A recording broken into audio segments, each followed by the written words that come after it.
Bismillahirrahmanirrahim. Assalamualaikum warahmatullahi wabarakatuh.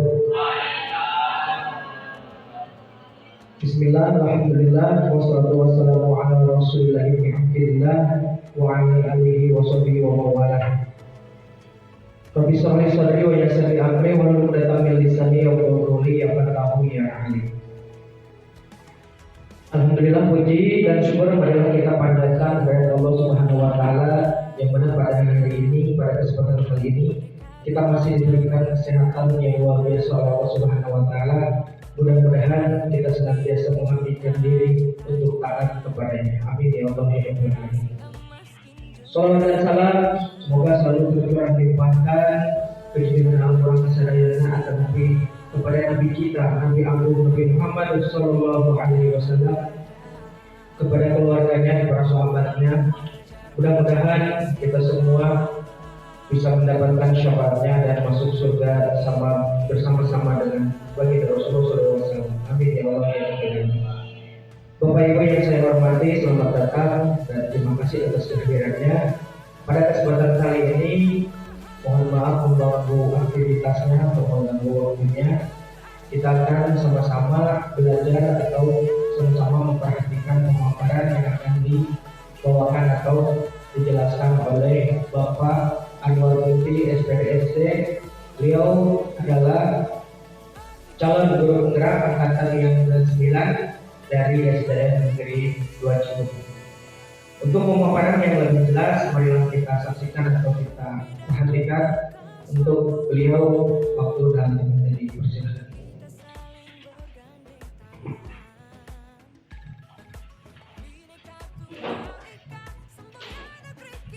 Assalamualaikum warahmatullahi wabarakatuh.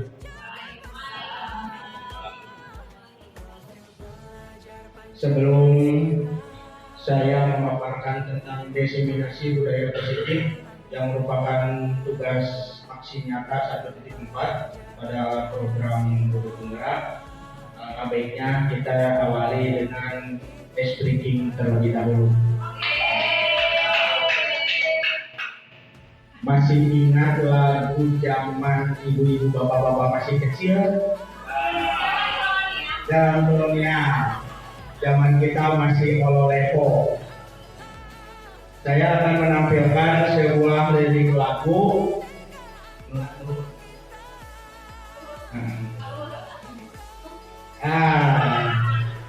Zaman kecil, lagu ada 5. Jadi tugas kita, tugas ibu-ibu dan bapak-bapak cuma menyanyikannya.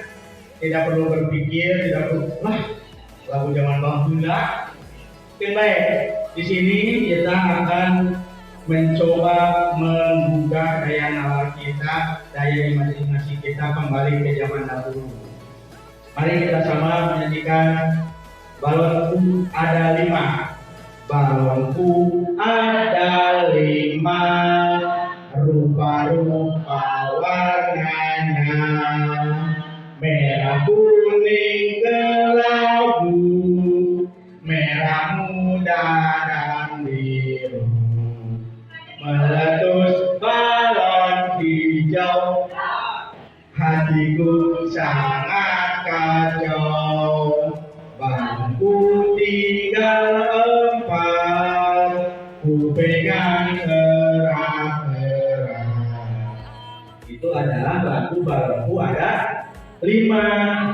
Tapi coba, siapa yang tahu adakah yang salah dari lagu tersebut?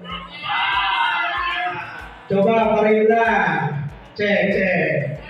Ada yang salah tidak dalam lagu tersebut? Ya, ada yang salah Pak Indra? Ada apa yang salah kamu sebutkan Pak Indra? Depan Pak Indra. Kita coba daya nalar kita. Itu setelah beberapa orangnya nggak hijau ya? Hijaunya itu apa orang meletus hijau? Terima kasih. Jadi ternyata tanpa kita sadari, bahkan di anak-anak kita, suatu warna bisa menghilang dan timbul lagi Kudu biasa anak asal-asalan nyanyi merah kuning kelabu, merah muda dan biru. Mun teu ditalitin leres mah itu leres. Padahal ketika menyanyikan itu, kenapa yang meletus hijau, dari manakah si hijau? Yang dipegang 5 itu nggak ada hijaunya, kok yang meletus hijau? Punya siapakah yang hijau? Kadang bila kita teliti lagi di channel-channel YouTube pun ada lirik-lirik yang salah, tapi karena terbiasa jadi menjadi biasa. Padahal mah tidak semua yang terbiasa kita lakukan itu hal-hal yang baik. Meskipun secara sekilas ini benar, tapi ketika ditelaah lebih lanjut ternyata kita tidak mempunyai balon yang hijau. Kenapa saya mengawali pembelajaran presentasi kali ini dari lagu Balonku Ada 5 dan mengembalikan gaya pikir kita ke zaman dahulu, karena kita akan belajar tentang anak-anak. Kita jangan belajar tentang kebutuhan hidup, jangan belajar tentang sibuknya menjadi orang tua, tapi kita kembali lagi ke masa kita anak-anak. Bila kita memahami diri kita ketika kita masih kecil, insya Allah kita dapat memahami apa yang dipikirkan oleh anak didik kita sendiri. Lanjut Bu. Nah, setelah tadi bernyanyi, saya ingin tahu pemahaman bapak-bapak, ibu-ibu, bukan yang mengajari, cuma ingin mengetahui saja. Siapakah dia?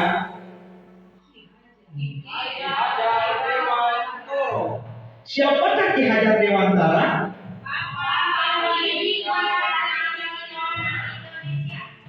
Kenapa Ki Hajar Dewantara bisa disebut Bapak Pendidikan Nasional? Nah, siapa yang mengkompori? Coba Bu Dewi. Terima kasih Pak Anwar. Itu ganteng sekali ya. Lebih gantengan Pak itu ya, Ki Hajar Dewantara. Nah, Ki Hajar Dewantara ini kenapa disebut Bapak Pendidikan Indonesia? Karena yang mempelopori, bukan mempelopori pendidikan Indonesia, pendidikan di negara kita ini. Karena dengan Ki Hajar Dewantara ini mungkin paradigma kita terhadap pendidikan lebih meningkat, lebih tahu gitu kan apa sih artinya pendidikan itu. Kadang kan kita suka mikir sebenarnya yang kita lakukan ini apa sih? Itu kan termasuk pendidikan. Pendidikan itu bukan cuma pendidikan ilmu pengetahuan di sekolah saja, tapi ada pendidikan perilaku. Itu tercantum semuanya. Itu dipelopori atau yang menjadi tolak ukur pertama itu dari mungkin itu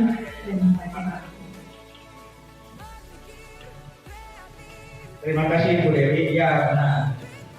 Ki Hajar Dewantara seorang yang ganteng, seorang yang mempelopori, salah seorang yang mempelopori tentang pemahaman dan pemikiran pendidikan yang ada di Indonesia.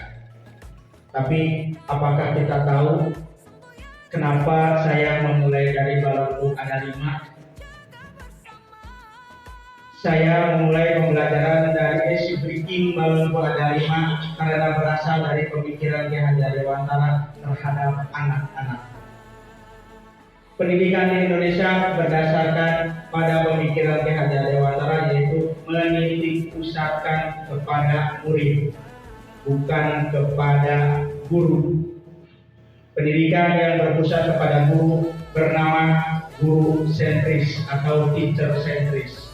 Itu adalah peninggalan dari zaman penjajahan kolonial Belanda. Sedangkan Ki Hajar Dewantara memulai pembelajaran, mempelopori semua itu dari pemikiran tentang memusatkan pendidikan pada anak, bukan dari Belanda, bukan dari Jerman, tapi berasal dari anaknya sendiri. Dia dapat berpikiran mengenai kenapa anak menjadi pusat, karena dia mengalaminya sendiri. Dia bercerita suatu saat dikala dia sibuk dengan pekerjaannya, anaknya yang kecil menangis, rewel, dan mengganggu kesibukan Ki Hajar Dewantara. Anak tersebut dikeluarkan dari rumahnya, disimpan di luar karena mengganggu kesibukannya. Anaknya di luar menangis, sedih. Ketika Ki Hajar mendengar anaknya menangis di luar, tergugah hatinya. Mencek paribasana geuleuh, ini abi anak abi ceurik, apa abi salah? Dari situ pemikiran Ki Hajar Dewantara mulai dari saat itu di pikirannya, di benaknya yang terpusat adalah anak. Bagaimana cara membahagiakan anak, bagaimana cara mendidik anak yang berpusat pada anak. Kita ambil contoh ketika anak kita berbuat salah, tapi ada yang memarahi orang lain, hati kita pasti bersedih. Kadang kita membela, meskipun anak kita salah karena dia anak kita bela. Sebisa kita itulah yang dipikirkan oleh Ki Hajar Dewantara. Rasa menyesal karena telah mengeluarkan anaknya dari rumah, mengunci pintunya hingga anaknya menangis di luar, menjadi dasar pemikiran dia. Kita harus berubah. Jangan anak dijadikan objek, tapi anak merupakan pusat dari pendidikan. Dari situlah Ki Hajar Dewantara dijadikan oleh Indonesia menjadi Bapak Pendidikan Nasional melalui pemikiran-pemikiran yang ia kembangkan. Menurut Ki Hajar Dewantara, lanjut dari cerita berikutnya, dari cerita tadi, Ki Hajar Dewantara merumuskan bahwa pendidikan adalah menuntun, bukan menuntut. Kebanyakan dari kita yang kita lakukan di sekolah, kita menuntut. Anak harus pandai, anak harus bisa perkalian, anak harus bisa penjumlahan, anak harus bisa ini, harus itu, harus ini. Itu yang disebut menuntut. Sedangkan pemikiran Ki Hajar Dewantara telah merubah semua itu menjadi menuntun. Kenapa menuntun? Karena menuntun segala kodrat yang ada pada anak-anak agar mereka dapat mencapai keselamatan dan kebahagiaan yang sesungguhnya, baik sebagai manusia maupun sebagai anggota masyarakat. Di sini kita harus menitikberatkan kata menuntun dan kodrat. Pada zaman kolonial Belanda, anak diibaratkan sebagai kertas yang kosong. Bisa kita isi seingin kita, bisa kita isi dengan air berwarna merah, kuning, hijau. Padahal anak itu dari lahir sudah mempunyai kodratnya sendiri-sendiri. Kita hanya bisa menuntunnya, tidak bisa menjadikannya. Seperti usaha manusia, manusia hanya berusaha. Yang menentukan hanya Allah Subhanahu wa Ta'ala. Dari sinilah pemikiran Ki Hajar Dewantara, makanya pendidikan bertujuan untuk menuntun anak pada kodratnya agar ia dapat mencapai keselamatan baik sebagai manusia pribadi maupun sebagai anggota masyarakat. Pendidik hanya dapat menuntun tumbuh dari hidupnya kekuatan-kekuatan itu agar dapat memperbaiki lakunya, bukan dasar hidupnya atau tumbuhnya. Jadi guru mah ngan bisa nuntun, ngan bisa ngabimbing. Kadang ayah anak di alin di kelas 1 dugi ke kelas 6 pinter maca, pinter olahraga, kadang dipengkolkeun kana matematika teh hese. Anu rajin olahraga wangi di jelema sitruk oleh kelas 5 pinter gambar udah diseuselan dan eta bakatnya tapi kita membimbingnya, jalurkan dia ke dalam jalur yang benar, bimbing sedikit demi sedikit. Kami ayah paribasa, Pak, ya kan udah teh kudu bisa matematika. Yakin semua anak pasti bisa asal kita dapat membimbingnya. Jangan pernah kita menuntut anak dengan kehendak kita. Ulah hayang budak sida urang, mal mungkin boro-boro urang nabi nuh ge anu sawaresna nabi teu bisa menuntut anak-anak jadi jalma soleh. Kan bisa ge mamatahan tur ngajar. Da ilham anu ti luhur anu ngatur bade soleh teh naon tah ieu anu ditunjukkeun ku kakang ngajar Dewantoro bade orang tua di bumi, mau kita sebagai guru di sekolah, kita hanya diwajibkan untuk menuntun dan membimbing kodratna. Terus kata Ki Hajar Dewantara, menuntun seorang guru teh diibaratkan seorang petani. Jadi pada hakikatnya petani sama kewajibannya dengan seorang pendidik yang menanam padi. Misalnya, hanya dapat menuntun tumbuhnya padi, ia dapat memperbaiki kondisi tanah, memelihara tanaman padi, memberi pupuk dan air, membasmi ulat-ulat dan atau jamur yang mengganggu hidup tanaman padi dan lain sebagainya. Tapi itu bisa ngahirupan. Dan ngahirupan mah di luhur. Jadi urangna ngan bisa ngarawat pupuk kumaha carana ame tatangkalan eta bisa subur. Padahal mah di urang ge insyaallah tanggal eta bakal jadi, tapi tentang suburna. Da zaman ayeuna mah tanahna tos seueur kontaminasi. Tantangan urang teh kenapa menuntun teh sebab sekarang zamannya sudah banyak kontaminasi, jadi kita diwajibkan untuk menuntun seperti seorang petani. Urang mah tatangkalan henteu dicebor barudak teu diajar ge buktina barudak ayeuna tidak ada pelajaran main HP, pinter main HP. Mun aya budak di sekolah main HP ulah dicarekan, tapi diwartosan manfaat dan kegunaan HP. Bukannya dilarang, lamun dilarang berarti kurang melawan kodrat zaman. Kayak ini, dah borong-borong murah kali, kamari ge Pak Ustad nyepeng HP nuju khotbahna. Kamari ge Pak Menteri nyepeng HP nuju sidangna. Jadi dari kecil sampai besar menurut kodrat zaman sekarang HP yang paling utama. Jadi kita tidak boleh menuntut anak untuk jangan main HP, tapi memberitahu cara-cara menggunakan HP yang baik dan benar.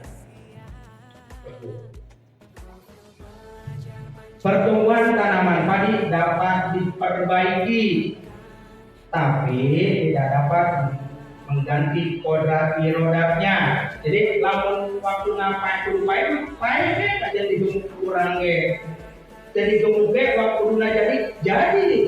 Jadi kita mah hanya berusaha. Misalnya, dia tidak akan dapat menjadikan padi yang ditanamnya itu tumbuh sebagai jagung. Jadi lamun kurang melak pare, mungkin bakal jadi jagung. Lamun kurang melak jagung, mungkin jadi pare. Jadi geus nutuhkeun lamun tikadina si budak teh bakal jadi presiden, insyaallah lamun kurang tiasa nuntuna, tapi meskipun teu dituntun ge lamun takdirna jadi presiden, tetap jadi presiden, tapi presiden kumaha? Tapi ketika orang bimbing ku pendidikan agama nu sae di sekolah diberi pendidikan budi pekerti yang baik, insya Allah jadi presiden. Presiden anu berbaik, berakhlak yang baik. Jagung mau jadi pare jagung. Jadi kalau kita menanam padi tidak mungkin akan tumbuh jagung. Seperti peribahasa, kalau kita menanam padi pasti tumbuh rumput. Kalau kita menanam rumput tidak mungkin tumbuh padi. Itulah yang ada di kehidupan. Kalau kita menanamkan suatu kebaikan, pasti ayah ngomongin itulah rumput. Tapi ketika kita berbuat keburukan, malah ayah ngomongin saya buruk baik. Jadi ketika kita menanam padi tidak akan mungkin tumbuh jagung. Jadi mengumpulkan kodratna. Lanjut Bu. Nah, menurut Ki Hajar Dewantara, pendidik harus memiliki 3 pegangan ini, 3 pemikiran ini di dalam pemikirannya. Yang pertama, Ingarso Sunturodo, Ingmadio Mangun Karso, Tuturi Handayani. Pamunten kangge ugi lemak naon benernya kabangsa. Da urang Sunda tulen Bu. Bu Ani mah da macalah putri Bu Ani mah pasti ngerti. Jadi Ingarso Sunturodo, guru harus bisa di depan menjadi tauladan. Arek kumaha-kumahana gorengan guru, tapi ketika kita berhadapan dengan siswa, kita harus menjadi tauladan bagi siswa. Gitu oke, sagoreng-gorengna bapak jeung emak lamun dipayuneun anak mah kudu bisa jadi contoh anu saya. Enggak. Bapakna tukang mabok, enggak maboknya di belakang, di depan anak mah harus memperlihatkan budi pekerti yang baik menjadi tauladan kanggo anak. Ingmadio Mangun Karso, di tengah memberi semangat. Arek anak eta bangun, arek anak eta bandel, tetap kita harus bisa memberi semangat kepada anak didik kita. Jadi saya kurang guru mereka contoh saya, kurang oke tetap selalu memberi semangat. Badai bodoh udangan pula hati sesuai. Ketika kita memarahi anak, maka anak akan terhenti keinginannya, terhenti semangatnya. Itulah Ingmadio Mangun Karso. Dan yang terakhir, Tuturi Handayani, di belakang memberikan dorongan. Jadi sebagai orang tua, baik di rumah maupun di sekolah, kita diwajibkan selalu mendorong siswa kita, anak-anak didik kita untuk selalu maju. Ulah mareman semangat murang kali. Itulah tugas kita sebagai pendidik, agar apa? Agar selamat dan bahagia sebagai manusia dan anggota masyarakat. Nah, di sini ada bacaan. Apa itu budaya positif? Ada yang tahu? Tidak. Baiklah, kalau tidak ada yang tahu, lanjut. Nah, budaya positif atau ekosistem positif, kembali lagi kepada si ganteng kal Ki Hajar Dewantara. Kita ambil contoh perbandingannya dengan hidup tumbuh-tumbuhan seorang petani. Dalam hakikatnya sama kewajibannya dengan seorang pendidik yang menanam padi misalnya, hanya dapat menuntun tumbuhnya padi. Ia dapat memperbaiki kondisi tanah, memelihara tanaman padi, memberi pupuk dan air, membasmi ulat-ulat atau jamur yang mengganggu hidup tanaman padi dan lain sebagainya. Itu merupakan ungkapan dari Ki Hajar Dewantara. Dari kesemua tadi, inti yang ingin saya sampaikan adalah 6. Yang pertama, perubahan paradigma, stimulus respon melawan atau versus teori kontrol, arti disiplin dan motivasi perilaku manusia. Yang ketiga, keyakinan kelas, hukuman dan penghargaan, kebutuhan dasar manusia, posisi kontrol, yang terakhir segitiga restitusi. Bila kita ingin membuat kemajuan perlahan, sedikit-sedikit ubahlah sikap atau perilaku Anda. Namun, bila kita ingin memperbaiki cara-cara utama kita, maka kita perlu mengubah kerangka acuan kita. Ubahlah bagaimana Anda melihat dunia, bagaimana Anda berpikiran tentang manusia, ubahlah paradigma Anda. Skema pemahaman dan penjelasan aspek-aspek tertentu tentang realitas. Yang pertama, perubahan paradigma, yaitu stimulus respon dan teori kontrol. Di sini ada gambar tangan yang mengepal. Itu adalah sebuah perubahan paradigma, kegiatan kepalan tangan. Di sini dicontohkan ada si A dan si B, Anda dan teman Anda. Sobeklah secari kertas kecil, tuliskan benda atau sesuatu yang berharga untuk Anda, letakkan di salah satu tangan Anda.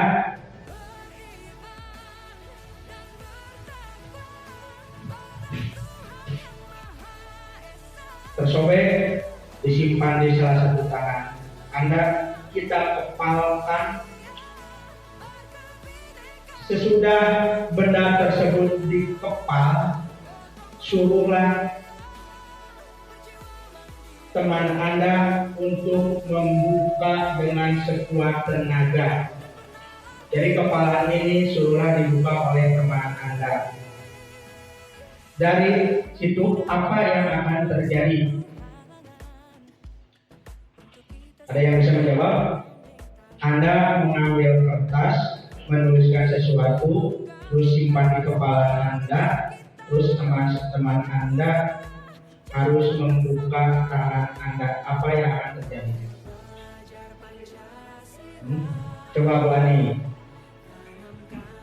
Ya, jika saya tadi meletakkan kertas impian, ya, saya tulis apa yang akan saya gapai, lalu saya kepal dan dibuka oleh teman saya, tidak akan saya bukakan.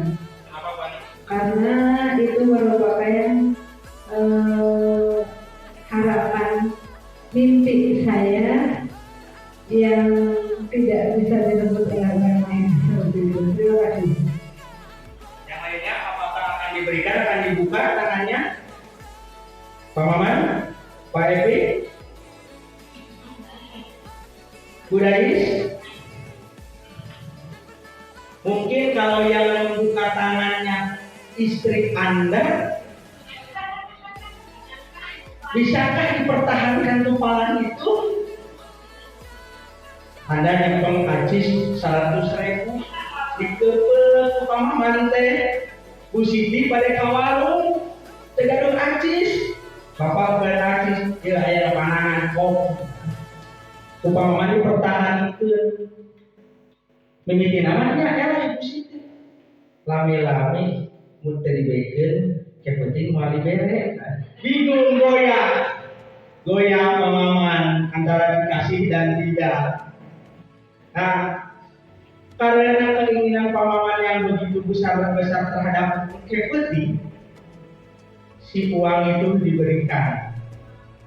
Ya, itu adalah salah satu. Karena contohnya bukan kepeti, contohnya untuk membeli makanan aja, membeli beras pasti dikasihkan oleh pamaman. Sedangkan dari Bu Ani, karena ini sesuatu yang sangat berharga, Bu Ani tidak akan memberikan ke temannya. Dari kedua jawaban tersebut, siapakah yang mempunyai peran? Yang meminta atau yang memegang yang mempunyai?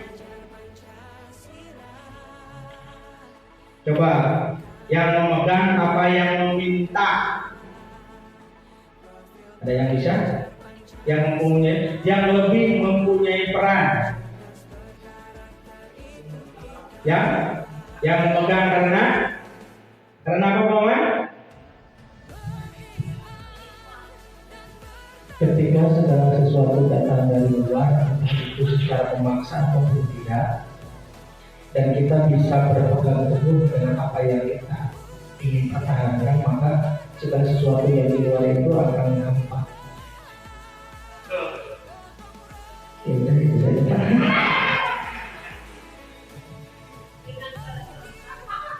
Jadi betul jawaban Pak Maman.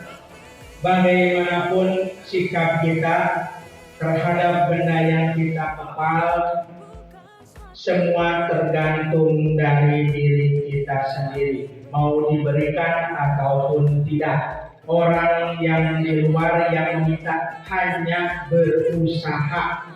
Semua tergantung dari pendirian kita dan kekuatan tekad kita. Nah, dari contoh tadi, perubahan paradigma stimulus respon versus teori kontrol. Stimulus respon, kita mencoba mengubah orang agar sama berpandangan dengan kita berpandangan sama. Itu respon. Tapi ketika kita menganut teori kontrol, kita berusaha memahami pandangan orang lain tentang dunia. Jadi bukan kita yang memfokuskan ke orang lain, tapi kita yang memahami pandangan orang lain. Usaha santang tu jalma sapa pikiran ujian kurang. Yang kedua, perilaku buruk dilihat sebagai suatu kesalahan pada stimulus respon. Padahal di teori kontrol semua perilaku memiliki tujuan. Contoh, ada anak kesiangan datang ke sekolah, Assalamualaikum Pak, punten kesiangan. Salah satunya ketika anak kesiangan itu adalah suatu kesalahan. Ketika kita menjustis, kita mendasari bahwa dia kesiangan adalah suatu kesalahan. Padahal dari kesiangan itu mungkin ada alasannya. Kunaon mereka bilangan? Dari situ tidak semua kesalahan merupakan perilaku yang buruk andaikan ia mempunyai tujuan, mempunyai alasan. Yang ketiga, orang lain bisa mengontrol saya. Padahal di teori kontrol hanya Anda yang dapat mengontrol diri Anda. Saya bisa mengontrol orang lain. Anda tidak bisa mengontrol orang lain. Dua ini adalah yang tadi dicontohkan dari menggenggam kertas. Jadi kumaha urang, arep didikeun atawa henteu kumaha urang, batur teu bisa mengontrol urang. Orang lain tidak dapat mengontrol saya. Saya pun tidak bisa mengontrol orang lain. Kita hanya bisa ngolok, tapi tidak bisa mengontrol. Pemaksaan ada pada saat dudukan gagal. Contoh tadi ketika kita menggenggam uang, diperintah terhidupkan pasti ayat pemaksaan. Contohnya iklan pinjam 100, gitu kan? Ini tidak benar. Tapi ketika jadi pinjaman pasti maksa. Nah itulah mudah pemaksaan terjadi saat dudukan gagal. Namun kalau bisa dipaksa.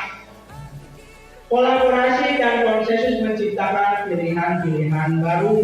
Jadi ulah dipaksa, tapi bikin suatu kesepakatan, konsensus dan berkolaborasi. Bangun kurang minjem, bangun hayang di balgeran batur, kudu bisa silih. Dikala batur butuh kurang minjeman, jadi dikala kurang butuh batur dia bakal minjeman. Kita berkolaborasi atau membuat kesepakatan konsensus. Model berpikiran menang kalah, namun stimulus respon. Ketika kita mendasari semua dari sini sampai sini, pasti kita berpikiran yang dapat mengatur adalah yang menang, yang dapat diatur adalah yang kalah. Tapi ketika kita berpikiran teori kontrol, model berpikiran menang-menang, keayaan eleh, kusabab hasil kesepakatan injeng nage babarengan, ulang nage babarengan, ulang dari misal kita maju, bagian layar angkat tangan, kalau tidak mana kita maju tanggung jawab. Nah itu kadang itu menang kalah.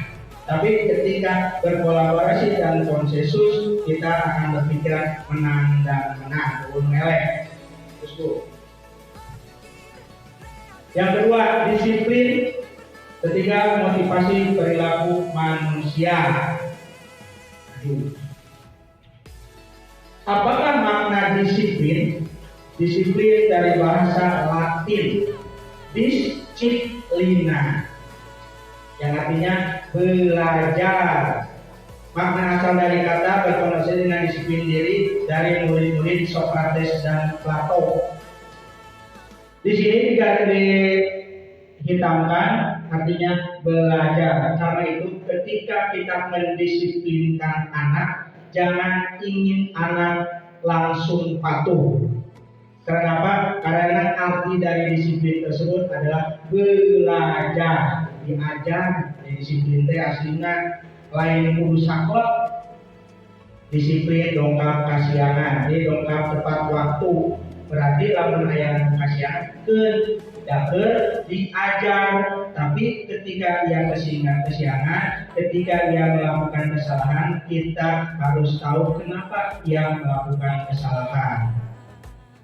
Disiplin diri membuat orang menggali potensinya menuju sebuah tujuan apa yang dia hargai.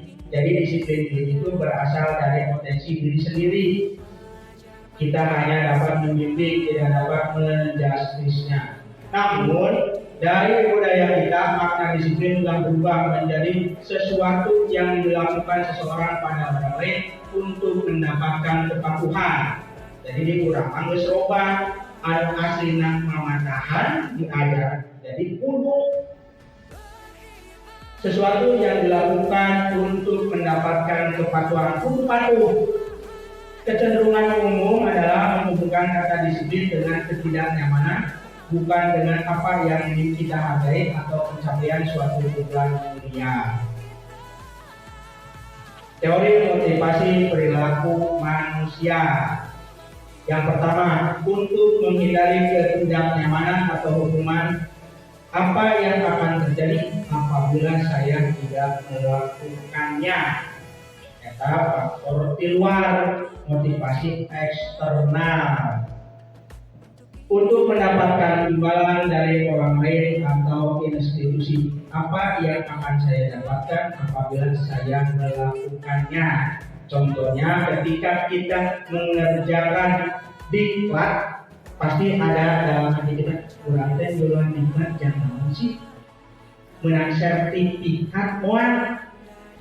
Padahal ketika kita tidak bertanya itu pasti dapat. Bukan sertifikat yang kita cari, padahal ketika kita mengikuti diklat pasti ilmu yang kita dapat, sertifikat nomor 2. Untuk menghargai diri sendiri menjadi insan sesuai harapan kita. Saya akan menjadi orang yang seperti apa apabila saya melakukannya. Jadi yang pertama eksternal, yang kedua eksternal, sedangkan yang ketiga ketika itu tumbuh dari diri sendiri, dari hati nurani, pasti pertanyaan saya akan menjadi orang seperti apa. Jadi lalu kurang diajar meskipun tanpa diperintah, pasti ilmu kurang dapat. Jadi ukeun ge pasti masihan. Lalu kurang berusaha atas dasar keinginan sendiri. Balik lagi si ganteng alam. Dari awal sampai akhir kita sudah menjelaskan tentang si ganteng alam.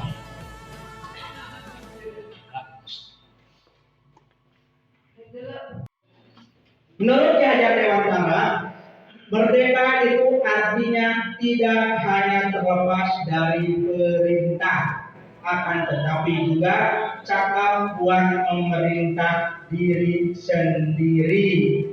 Jadi pemahaman kita harus berubah. Jadi ulang disebut merdeka tepah bebas diperintah jongjon.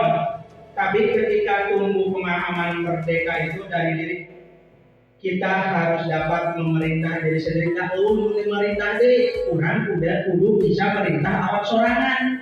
Yang disebut merdeka menurut Ki Hajar Dewantara. Merdeka dari penjajahan berarti kita harus dapat memerdekakan diri kita sendiri, harus dapat berjuang membangunnya. Ulang kene-kene geus merdeka, urang lenggang kampung sangeunana teu, urang kudu bisa lebih maju. Jadi harus cakap buat memerintah diri sendiri. Ulang kajongjonan kudu aya, urang geus nepi ka dieu geus cukup we. Padahal di atas langit masih ada langit. Urang pinter pasti aya lampu pinter. YouTube. Lingkaran. Di sini ada tulisan yang tidak ketara karena warnanya ungu. Berasal dari peraturan kelas yang biasa kita tempelkan di dinding. Peraturan kelas yang kadang dibuat oleh ibu gurunya ataupun oleh sekolah ataupun yang paling sering kita beli. Dari peraturan tersebut kita mulai berpikiran positif, merubahnya menjadi keyakinan kelas. Peraturan kelas berasal dari atas, dari sekolah ataupun dari guru, sedangkan keyakinan kelas berasal dari bawah, dari siswa. Murid kurang teh hayang naon di kelas kurang teh ame kelas kurang nyaman teh kudu kumaha. Ulah murid kudu nututkeun aturan kurang, tapi kita buat kesepakatan anu dipikah hayang ku siswa urang disepakati babarengan, jadikanlah itu suatu keyakinan kelas. Insya Allah ketika keyakinan kelas terbentuk, murid-murid kita akan dapat mematuhinya. Kenapa? Karena yang membuatnya mereka sendiri, bukan kita. Kamu kurang kita tulisan jagalah kebersihan, orang tulis ada kurang kali ayam buang sama sembarangan. Nah, oleh kami nanya kalau ditanya deh. Tapi ketika dia sendiri yang membuatnya, dia melanggar, pasti kesalahan dia sendiri. Oh, tapi aku ngabalah, kan? Jadi kalau masa sorangan. Dari keyakinan kelas akan menumbuhkan lingkungan yang positif. Jadi komik keyakinan kelas didasari dari anak-anak, pasti lingkungan kelasnya bakal positif. Karena apa? Karena peraturan yang ada di kelas merupakan keyakinan yang didasari dari pemikiran anak-anak sendiri. Ulang, jangan datang kesiangan membahasa negatifnya, tapi ketika berubah menjadi bahasa positif atau kalimat positif, datang tepat waktu. Tapi itu tumbuh dari diri anak itu sendiri. Jadi ketika dia datang kesiangan, berarti manehna teh ngalanggar karena aturan anu manehna jieun sorangan. Ketika kita tidak menghukum pun, mereka akan merasa terhukum sendiri. Dari lingkungan positif akhirnya akan menjadi suatu budaya positif. Lamun di kelas tak geus jongjon, geus tentrem, geus tenang, yakin karena keyakinan kelas, tos terbiasa menjadi kebiasaan anu positif, pasti sekolah anak lingkungan menjadi suatu budaya yang positif di sekolah. Kurang tara cacare ka budakna, insya Allah budak ge moal cacare ka babaturanana. Lamun guruna tukang kehet anjing sia, pasti budakna ge bakal nurutan. Omongan kolot nerap kana pikiran budak. Lamun budak leutik dicarekan bae, insyaallah engke kolot deulina ge sifatna bakal kitu, sok cacare. Tapi ketika kita menemukan pendidikan yang baru dimengerti ti alif pula logika gede, insya Allah isukan anjeunna tos rumah tangga pasti eta bakal ditiru. Oh, ayeuna hayang siga bapak baheula tara sore. Lamun ti alif pagawean dicarekan pasti terngiang-ngiang di dalam pikirannya. Jadi biasakan suatu budaya positif terbentuk di sekolah. Keyakinan kelas, hukuman dan penghargaan, itu yang ketiga. Mengapa tidak peraturan saja? Mengapa harus keyakinan kelas? Tadi yang saya katakan peraturan dari atas, keyakinan dari siswa sendiri dari bawah. Contoh, mengapa kita memiliki peraturan harus menggunakan helm bila mengendarai roda 2? Mengapa kita memiliki peraturan 3M menggunakan masker, mencuci tangan dan menjaga jarak 1,5 meter? Mengapa kita memiliki peraturan harus datang tepat waktu pada saat mengikuti pelatihan? Di sini mungkin dari presentasi sebelumnya pertanyaan Tapi saya akan menjabarkan kenapa ada pertanyaan seperti ini. Ketika berbahasa peraturan, pasti akibatnya penghukuman. Ketika ada kalimat peraturan, pasti ada kebalikannya, yaitu dilanggar. Contoh, peraturan dibuat untuk dilanggar. Gitu oke, anu bikin aturanana. Polisi membuat peraturan, kalau semua masyarakat memenuhi peraturan, polisi tidak akan mempunyai pendapatan. Jadi polisi hayang masyarakat kalangan, aneh dengan duit. Gitu, peraturan dibuat untuk dilanggar, bukan hanya semboyan kita, tapi semboyan polisi itu begitu. Kalau tidak dilanggar, polisi tidak akan mendapatkan mendapatkan uang. Karena itu suatu peraturan. Ketika berturut peraturan pasti penghukuman. Ketika polisi tidak mendapatkan uang, dia akan menuliskan surat tilang hukum. Yang pertama surat tilang, yang kedua motornya atau kendaraannya pasti disita. Penghukuman. Itulah yang menjadi kenapa ada 3. Contoh yang ini, mengapa kita memiliki peraturan 3M, menggunakan masker, mencuci tangan, dan menjaga jarak. Aturan dari pusat. Padahal aturan ini ketika kita berbalik lagi ke agama Islam, tidak pakai aturan ini pun kita sudah dibiasakan berwudu ketika akan kemana-mana. Menjaga jarak bukan muhrim, tetapi menjaga jarak. Alih cakap selalu wisman, mau cakap kalau ini sana muhrim. Nah, tetapi menjaga jarak terus ayat di aturan agama Islam.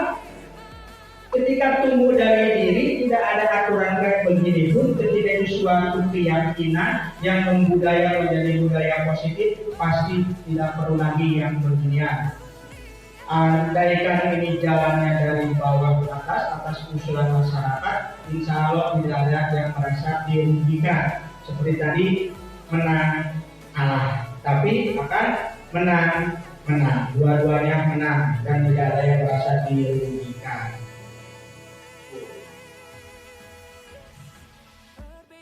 Dari kedua gambar, coba kira-kira mana yang merupakan peraturan kelas dan mana yang merupakan keyakinan kelas. Judulnya sama, kesepakatan kelas. Dua-duanya sama, dapat ngeprint. Tapi yang mana yang keyakinan, yang mana yang peraturan? Parindra, yang kanan atau yang kiri atau yang sedang-sedang saja? Yang A atau yang B? Yang A apa? Yang A peraturan, yang B keyakinan. Yang lainnya sama. Yang A peraturan, yang B keyakinan. Apakah yang mendasari A keyakinan, B peraturan? Kalimat apakah di sana?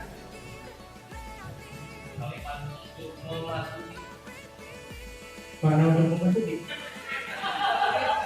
Yang mana untuk memasuki? Yang mana Bapak? Kami guru dan murid yang saling menyayangi. Kami murid yang semangat belajar. Kami murid yang peduli dengan teman-teman. Apakah ini peraturan? Apakah ini keyakinan? Keyakinan. Yang ini datang tepat waktu, mengucapkan salam, menjaga kebersihan sekolah, berdoa sebelum dan sesudah kegiatan, aktif dalam pembelajaran dan tertib. Jadi yang mana? Yang A apa? Yang A? Yang B? Apa ini? Yang A yang keyakinan, yang B yang peraturan. Kenapa kebalikannya? Karena lihat Yang B, kami guru dan murid. Ketika tadi berkata keyakinan berasal dari bawah, peraturan berasal dari atas. Guru di atas apa di bawah ketika di kelas? Di atas. Jadi kami guru dan murid. Jadi guru pertama kali menjadi pokok, guru yang menentukannya, dan murid-murid menjadi di bawahnya. Jadi yang menjadi keyakinan adalah datang tepat waktu, mengucapkan salam tanpa perlu mengucapkan siapakah di sana objeknya. Jadi semua ketika itu sudah menjadi suatu keyakinan, baik guru ataupun siswa harus mematuhinya tanpa perlu mengucapkan kami guru, kami siswa. Lanjut Bu. Ya, lanjut ya. Nah, di sini ada kolom pertanyaan. Peraturan: selalu kembalikan buku ke tempatnya. Rubah menjadi suatu kalimat yang merupakan keyakinan kelas. Di bahasa selalu memperintah, upami perintah dia peraturan mah bahasa dia, upami keyakinan mah berubah. Ulah hayang bahasa itu baik, itu mah bahasa unsur paling bahasa Google, bahasa aturan, bahasa teratur, tapi kita rubah menjadi suatu keyakinan kelas. Keyakinan kelasnya naon? Selalu kembalikan buku ke tempatnya.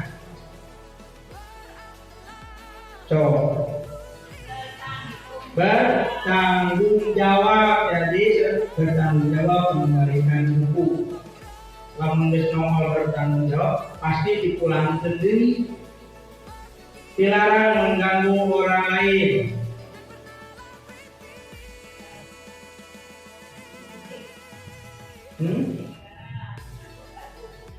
Pasti tos tunduk. Lanjut Bu Iis, tos pusingan cara menggali jawabannya. Nah, ini jawabannya. Tertib dan bertanggung jawab, disiplin, tentang menerangkan tentang kebaikan, bertanggung jawab akan diri, bergantian atau menunggu giliran, tertib, menggunakan masker, kesehatan, jangan berlari di kelas atau koridor, keselamatan. Jadi terkese terpajuli. Nah, ya hukuman ada napi konsekuensi dimulai dengan konsentrasi. Kira-kira konsekuensi mencatat 100 kali dalam buku kalimat saya tidak akan berulang lagi. Kata konsekuensi apa hukuman? Cenah. Lari mengelilingi lapangan basket 2 kali karena terlambat hadir di sekolah. Hukuman. Murid diminta pusat 15 kali tidak menggunakan masker. Hukuman. Memberikan tugas keren. Konsekuensi berbeda. Pemahaman bingung. Membersihkan tumpahan air di meja tulis karena tersenggol. Konsekuensi. Meminta berubah. Hukuman. Lari meleleh. Apa? Ini konsekuensi. Lari mengelilingi lapangan basket 2 kali. Konsekuensi hukuman. Soal ini ternyata ada pernah di atas. Lari mengelilingi lapangan basket 2 kali. Lari mengelilingi lapangan basket 2 kali. Ternyata sama. Jawabannya sama tidak? Tidak? Kenapa tidak? Siapa yang dapat menerangkan? Oh, Bu Iis menerangkan. Mengapa lari mengelilingi lapangan basket 2 kali karena terlambat hadir di sekolah dikatakan hukuman? itu dengan cepat dan terlambat untuk hadir di sekolah. Kalau lari mengelilingi lapangan basket 2 kali dengan selama 10 menit untuk pelajaran POGOK itu termasuk konsekuensi karena itu sudah di mata pelajarannya, sedangkan teman-teman yang lainnya sudah melakukan terlebih dahulu, kemudian yang bisa melakukan jadi katakan konsekuensi. Yang lainnya ada lagi? Pendapat yang lainnya? Apakah dua-duanya hukuman atau dua-duanya konsekuensi? Konsekuensi dua-duanya, dasar 24 2 kali. Kita lihat jawabannya.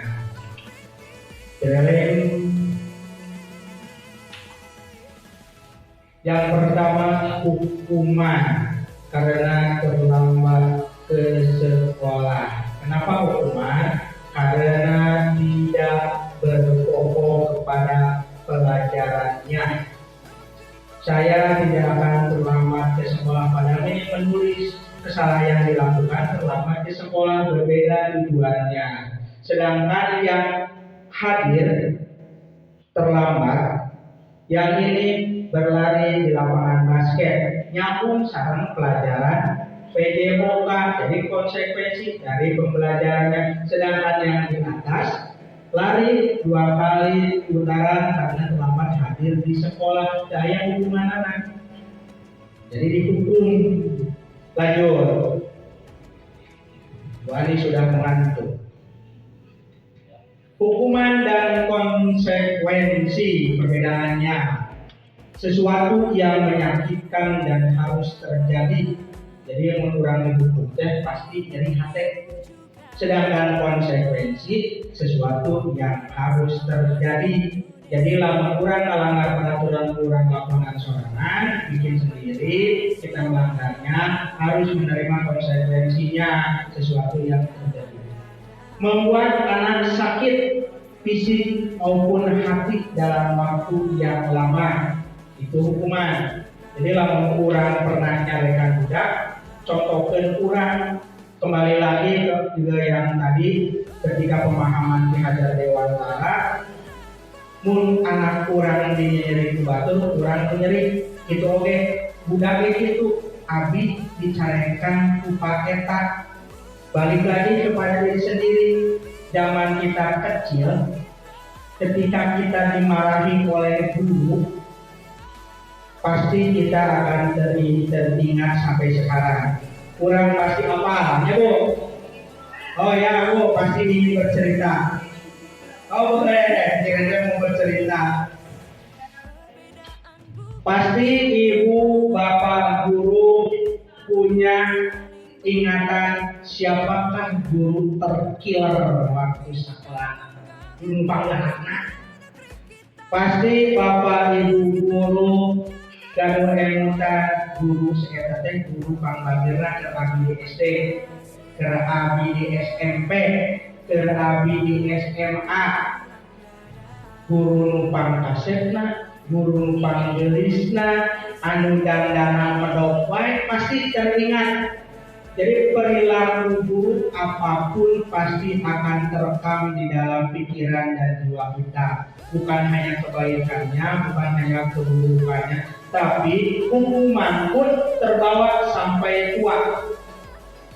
Abi pernah disabet make nyerek gara-gara ngaji kabur.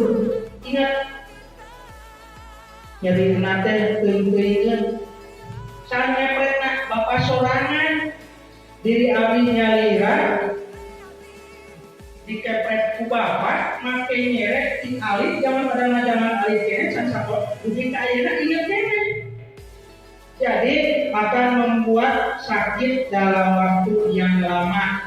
Hese leungitna dengan kesayangan pun kagorengan teh bakal terang.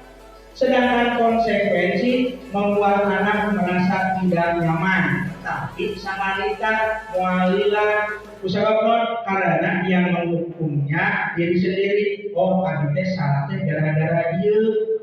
Kusoranganna dihukumna, jadi mau bakal nyalakeun batu di sukanana. itulah konsekuensi. Terus anak membenci kedisiplinan gara-gara aya aturan kurang budak teh jadi geuleuh kadang.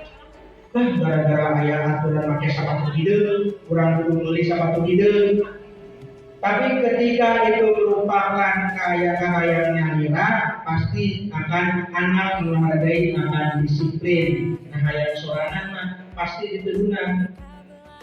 Hukuman merupakan suatu paksaan, sedangkan konsekuensi, stimulus dan tanggapan. Hari konsekuensi mah ditaruh selang, kunaon kasihanan. Dalam beda tadi teh ngaibakan kucing heula. Kucing kami teh pami ini sok dibakar kenjing maning gitu ya. Jadi budak teh ngerti hukuman datang-datang datang sempat kita hukuman mendorong anak menyakiti diri sendiri. Dari sini akan berlanjut ke sini. Anak belajar untuk menyembunyikan kesalahan. Jadi tidak menyakiti akan menyembunyikan. Dasir dicarekan jadi bohong. Lamun kami jujur, padahal mah tadi teh abi kaburangan teh gara-gara ngaibakan kucing. Dasir dicarekan, abi maaf Pak, saya kesiangan. Kenapa? Bapak saya, kenapa bapak kamu terjatuh ke sumur? Jadi kan si guru teh, ini bapaknya kucing. Jadi karunya lah, maka bohong. Mending pun bapak datang ngomong itu datang bapak naon ceng. Bahaya tuh. Gara-gara sih dihukum jadi nggak bohong. Seperti kejadian kemarin, anak mengambil uang, dan siring kapangi siring carekan, nggak bohong tempat sanes abdi dah. Kami mengatakan, yang pas abdi cari teh dompet paredi mukanya lira. Dan itu alasannya untuk menghindari hukuman. Padahal mah hanya teh kayak dompet buka sorangan. Lalu dari buka mah, jadi untuk menghindari, untuk menyembunyikan kesalahan. Marah, rasa bersalah, dipermalukan, merasa tidak dihargai. Lamun kurang nyarekan budak pasti jadi tontonan sanesna. Contoh kasus kembali yang barusan, ketika anak mencuri, ukuran dihukum di tengah lapan, katingali kurerencanganana pasti dikekeak. Sesudah dikekeak dalam bahasa Indonesia diledek, dibully, bullying, perundungan. Jadi ketika terjadi bullying dan perundungan karena ada hukuman, si anak merasa minder lah. Kasakola ge ngadon di KKA, mending kene teu sakola diterima main HP. Jadi keheul isi dipermalukan jeung teu dihargaan. Sedangkan konsekuensi mendorong anak untuk dapat menyesuaikan diri, konsep diri yang baik, belajar mematuhi peraturan yang dibuatnya sendiri, tetapi dia akan kehilangan hak.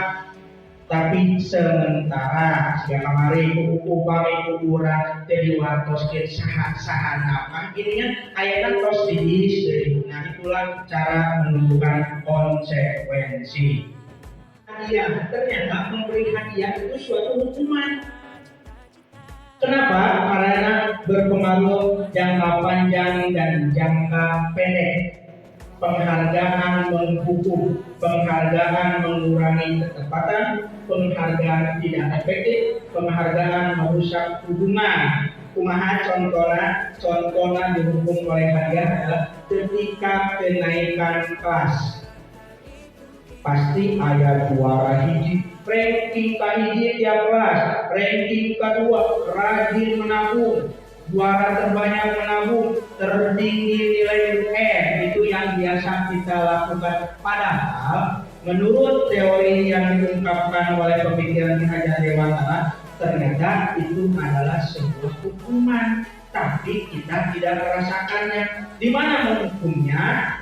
ketika ada anak diberi hadiah ranking 1 diberi hadiah mobil Mercy, mobilan maksudnya anu sanesna teu kapasian pasti dicarikan dicarikan bapak tuh sudah si itu si Alia mah ranking hiji mana mah tadi ranking tuh si itu mah rajin belajar mana mah gawe kulit nah tuh bukan ranking si anak dihukum buat yang tidak mendapatkan hadiah. Buat yang mendapatkan hadiah sangat dihukum. Kenapa? Karena ketika dia mendapatkan hadiah dia akan merasa sombong. Kurang ranking ini. Mana mah di kelas ini di kelas 5 jadi ranking dia kurang ranking terus. Itu adalah penghukuman. Anu di ranking merasa jumawa, merasa pintar. Yang tidak di ranking pintar. Kedua nak dicarekan kadang di kelasnya ayah berbeda anu pinter anu rumah tara di baturan so di zaman SD abdi jika zaman SMA abdi ayah pengelompokan meskipun tanpa disadari anu pinter lagi izin pintar itu 5 pasti sakelompok anu baru karena ayah lagi mau dulu nah anu diukur mana mana kurang menjaga nama memang ada damar itu adalah suatu penghukuman karena ada tingkatan ranking jadi menghukum dengan hadiah mulai kurikulum merdeka akan dihilangkan karena ternyata pemberian hadiah merupakan suatu hukuman baik bagi yang menerima ataupun yang tidak menerimanya. Lanjut Bu.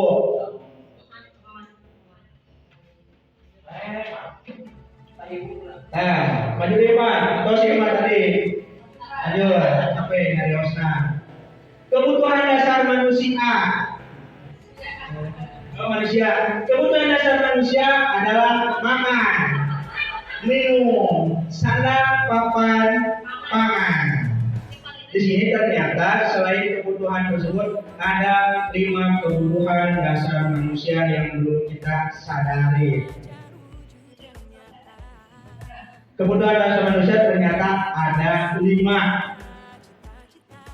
Survival. Nama survival cing budakis.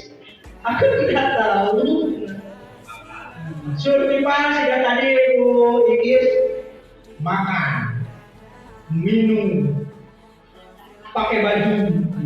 Survival adalah kebutuhan bertahan hidup. Jadi jalmi pada anak-anak, pada orang dewasa, kakek-kakek, nenek-nenek membutuhkan yang dinamakan survival, kebutuhan bertahan hidup, contohnya makan, minum, dan sebagainya. Yang kedua, cinta kasih atau ingin diterima. Pada yang kurang kali pasti kayak diterima di kelasnya kali diasingkan. Pada yang butuh, menghidup, rombongan, pokoknya mah siswa ketika datang ke sekolah ingin diterima sama boro-boro siswa guru ketika ingin datang ke sekolah ketika ingin diterima. Ulah ya bang sudah datang ke kaburangan di kantor cacing baik ungkanya jadi kata guru jadi ingin diterima cinta kasih. Yang kedua penguasaan ingin diakui.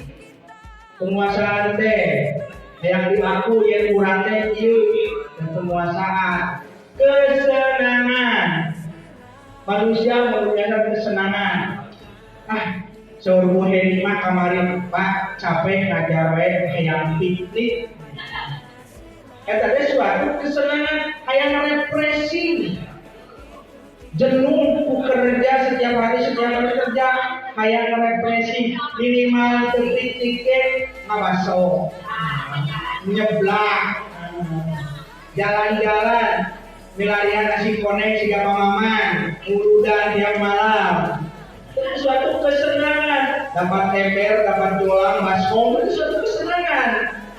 Dan yang terakhir kebebasan ayam kalah nah jama ayam bebas alin dikekang wae ku aturan. Contoh abi upami tos di bumi pasti hayang dibuka baju, hayang make kolor. Bebas lah, udah bisa pakai baju kieu. Pamaman diisuk-isuk sampai ke pulang sekolah, di sekolah aya wae kontrol ku Siti. Hadir di kali ini kan. Ada hayang bebas lah. Hayang bebas urang mah api-api ngalir. Kenapa lu bebas? Ada apa itu kan? Ada cicing ngalamun, mencari kesenangan dan kebebasan. Jadi bukan hanya makan, minum, baju, bukan, tapi semua ini yang dibutuhkan ternyata bukan sandang pangan papan, ternyata survival, bertahan hidup, cinta kasih, penguasaan, kesenangan dan kebebasan. Lanjut Pak. Lanjut lagi lah, ya cepat. Posisi kontrol. Nah, sebut lagi Bu Iis.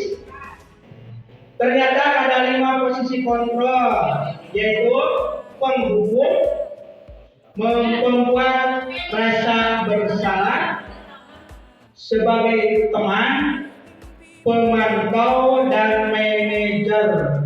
Kita mempunyai 5 posisi kontrol.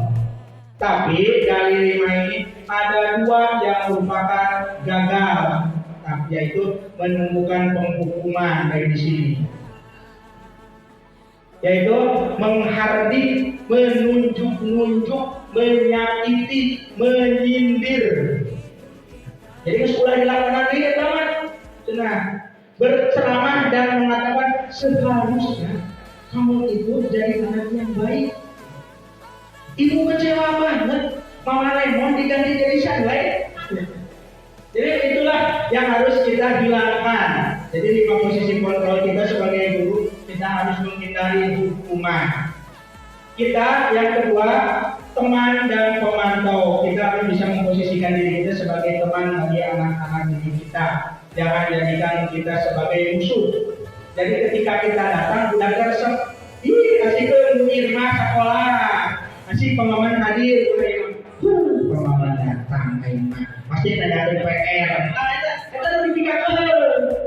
Tapi buatlah sesuatu yang membahagiakan. Paman baru nongol di gerbang, anak-anak si paman hadir. Hadir paman hadir, saya dululah dengan jika saya sah itu tiap hari minta salin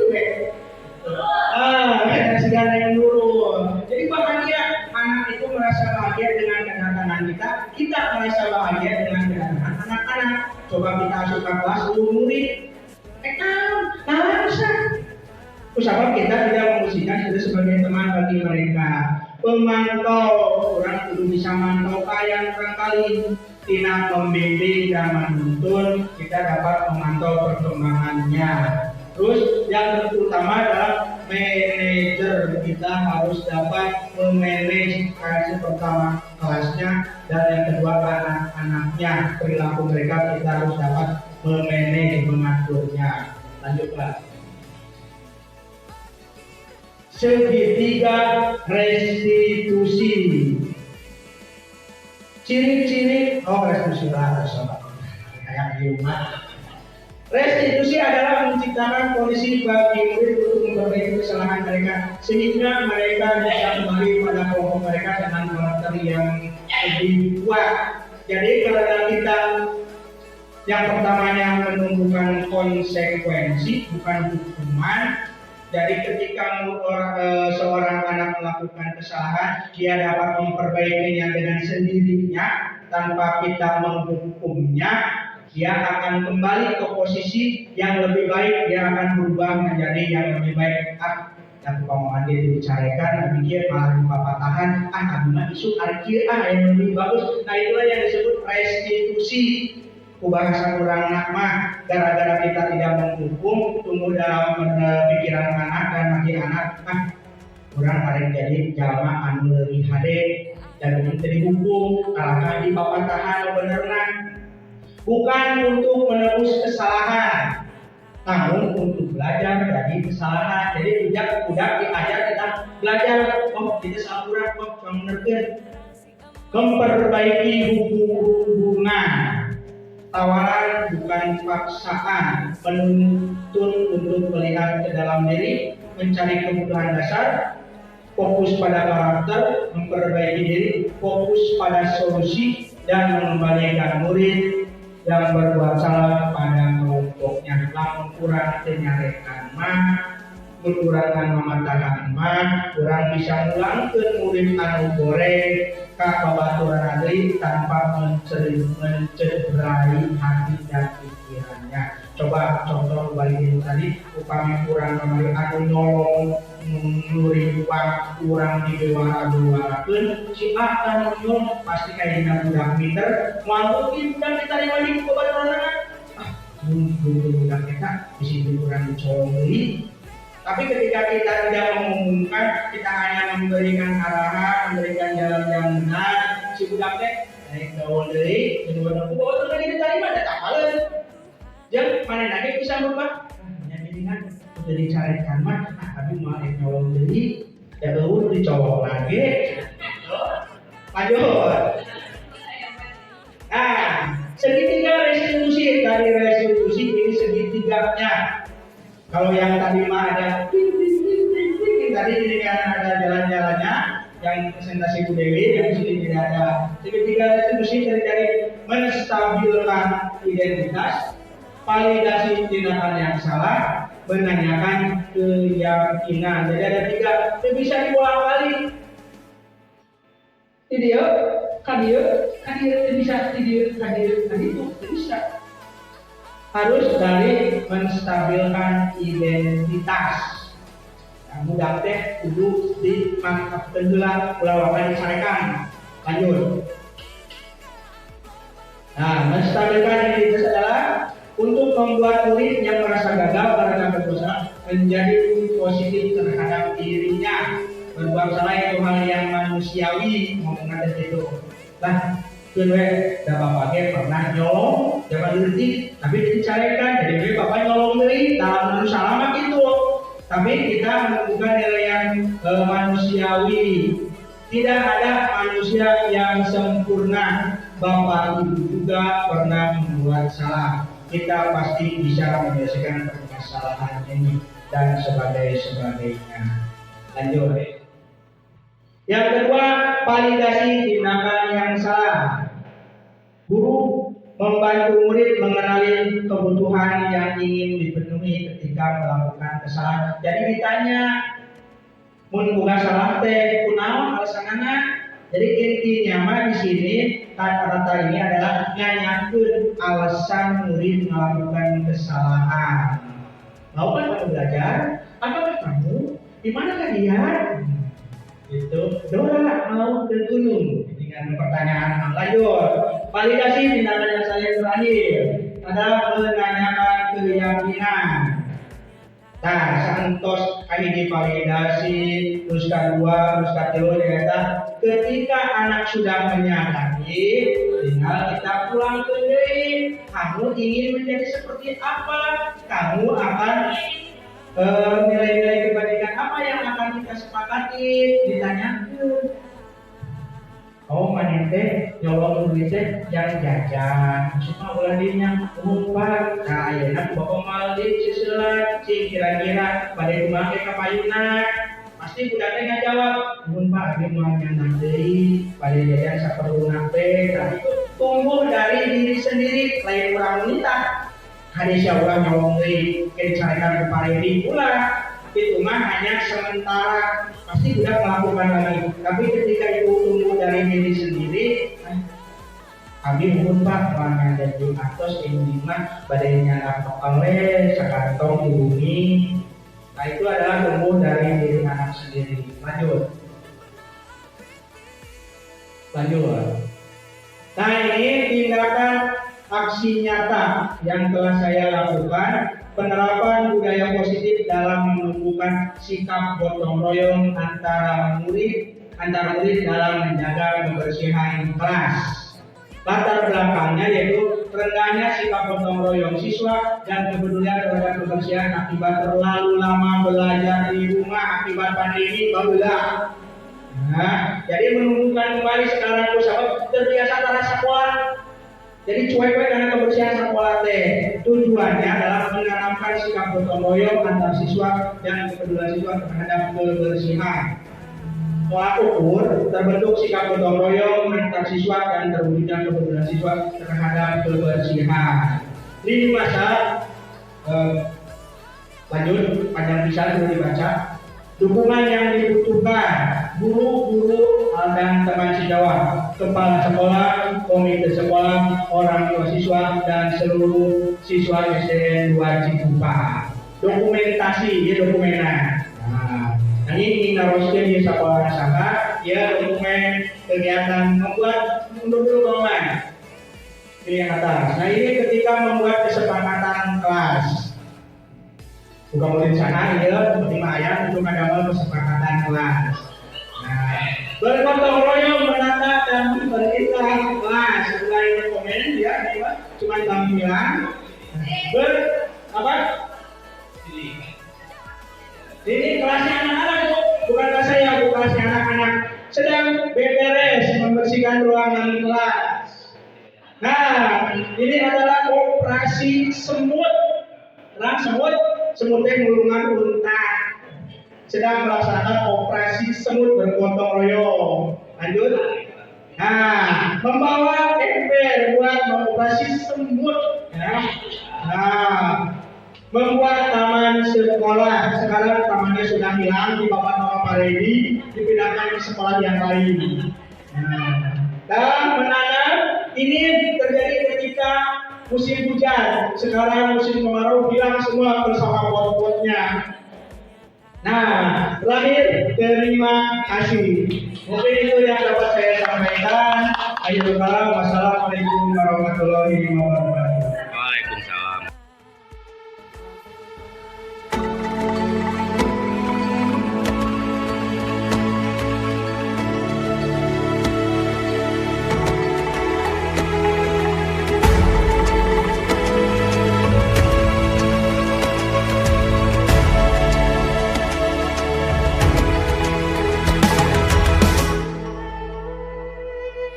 Ayo memilih apa yang kau suka.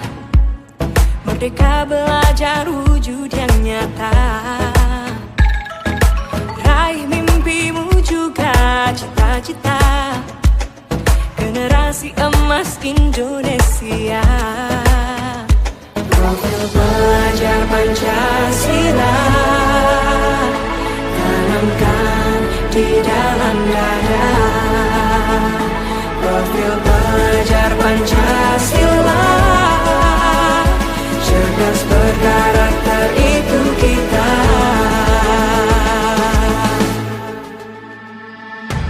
Beriman dan bertakwa pada Tuhan yang Maha Esa. Berakhlak mulia, berkebinekaan global kita. Gotong royong, berjiwa mandiri, berpikir kreatif dan bernalar kritis. Perbedaan bukan suatu halangan untuk kita saling bergandeng tangan. Bhinneka Tunggal Ika, semboyan negeri kita yang harus kita jaga bersama. Profil pelajar Pancasila tanamkan di dalam dada. Profil pelajar Pancasila